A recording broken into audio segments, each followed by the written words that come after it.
آپ شیعہ حضرات تراوی کیوں نہیں پڑھتے اور اس کی اتنی مخالف کیوں ہیں، جبکہ یہ ایک وہ عبادت ہے جس کے اندر قرآن کو مکمل کیا جاتا ہے اور اجتماعی ایک بڑا اجتماع اس کو فالو کر رہا ہے، تو آخر آپ کو اس سے کیا مسئلہ ہے؟ جبکہ ہم یہ دیکھتے ہیں کہ نہ صرف مسئلہ ہے بلکہ مخالفت بھی کی جاتی ہے اور شیعہ حضرات اس کے سخت مخالف بھی ہیں۔ دیکھیں ہمارے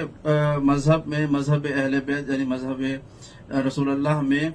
جو عقائد اور اعمال کو جہاں سے اخذ کیا جاتا ہے نا، وہ سب سے پہلی چیز ہے قرآن مجید، پھر اس کے بعد رسالت مآب صلی اللہ علیہ وآلہ وسلم کی سنت اور سیرت، ان کے قول و فعل، اور اس کے بعد ائمہ معصومین علیہ السلام کی جو زندگی ہے اس میں سے ہم دین کو اخذ کرتے ہیں۔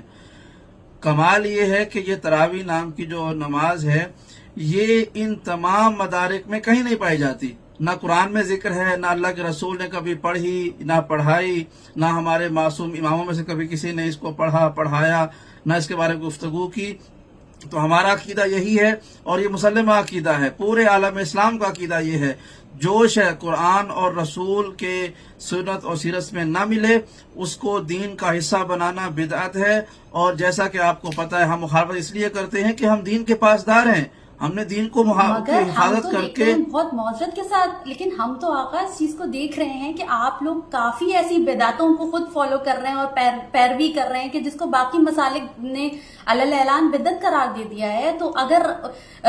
وہ سارے کام ہو سکتے ہیں تو اسے بدعت قرار دینا تو ظلم نہیں ہے کیا؟ یہ نہیں دیکھیں، یہ غلط نہیں ہوگا؟ مجھے بات کرنا ہے، بدعت یہ ہوتی ہے کہ وہ شے جو دین کا حصہ نہ ہو آپ اس کو دین کا حصہ بنا دیں، یہ ہوتی ہے بدعت۔ ہمارے کون سے اعمال کو دیگر مسالک جو ہے وہ بدعت کہہ کے اس کو ثابت کر چکے ہیں؟ آج تک کوئی ایسا عزاداری اور شعائر حسینیہ یہ تو ہر یزیدی کی نظر میں بدعت تھا، رہے اور ہے اور رہے گی، اس کا مسئلہ نہیں ہے۔ ہم نے 20 دفعہ اس کے بارے میں دلائل دیے ہوئے ہیں، عزاداری بدعت نہیں ہے۔ دیکھیں اگر ہم کمپیریزن کرنا چاہیں تراویح کا اور ہمارے رسوم کا، ہمارے عقائد کا، تو جو میں فرق سمجھانا چاہ رہا ہوں، ہم نے اگر تراویح کو بدعت کہا ہے تو اس کو ثابت کیا ہے یہ بدعت ہے، لیکن عزاداری امام حسین کو جس نے بھی بدعت کہا ہے وہ ثابت نہیں کر سکے، انہوں نے صرف محبت یزید میں اس کو بدعت کہا ہے، ثابت کوئی نہیں کر سکا۔ لہٰذا بس یہ فرق ہے تراویح میں اور عزاداری میں کہ تراویح کی باری آتی ہے تو ہم نے ثبوت پیش کیا ہوا ہے، قرآن میں کوئی تراویح نہیں ہے، رسول کی زندگی میں تراویح نہیں ہے، یہاں تک کہ حاکم اول حضرت ابو بکر کی زندگی میں بھی جو انہوں نے حکومت کی ہے 3.5 پونے 4 سال، اس میں بھی کوئی تذکرہ نہیں ہے تراویح کا۔ تو صحابہ کا دم بھرنے والوں سے ہمارا سوال بنتا ہے کہ بھائی آپ تو کہتے ہیں کہ رسول اللہ خدا نے کہا تھا کہ میرے بعد مصلی پہ ابو بکر کو کھڑا کرو، زندگی میں کھڑا کر دیا تھا، تو جب اس مصلی پہ آنے والے آپ کے سب سے پسندیدہ صحابی نے تراویح نہیں پڑھائی ہے تو بعد میں آنے والوں کو کیا حق بنتا ہے؟ تو ہمارا تو یہ دعویٰ کہ تراویح بدعت ہے یہ ثابت ہے۔ تو جنہوں نے شاعر حسینی پر عزاداری پہ اعتراض کیا ہے، بدعت کہا ہے، وہ ثابت نہیں کر سکے، ایک بات۔ دوسری بات یہ ہے کہ عزاداری کو ہم نے رسالت مآب سے ثابت کیا، قرآن سے ثابت کیا اور اپنے معصوم ائمہ کی زندگی پہ ثابت کیا۔ تراویح کو تو یہ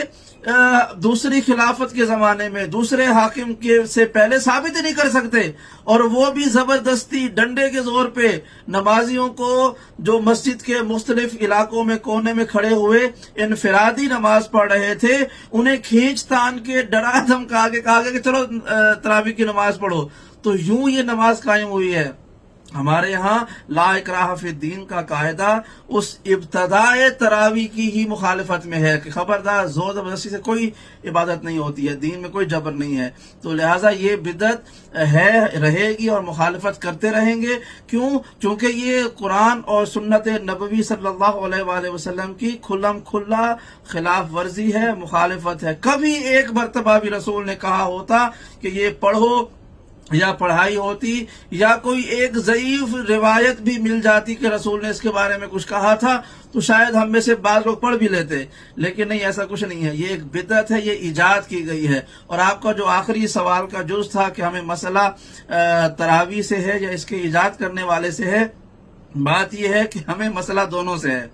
غلط شے سے بھی اور غلط فرد سے بھی. جو شخص بھی دین میں تخریب کاری کرے گا، بدعت کرے گا، ہم اس کے مخالف ہیں. ہم اس عمل کی بھی مخالفت کریں گے اور اس کے ایجاد کرنے والے کی تو ویسے بھی مخالفت کرتے ہیں، چونکہ ہمارے معصوم ائمہ اور قرآن اور رسالت مآب کی زندگی میں سے درس ملتا ہے کہ انہوں نے بھی مخالفت کی تھی.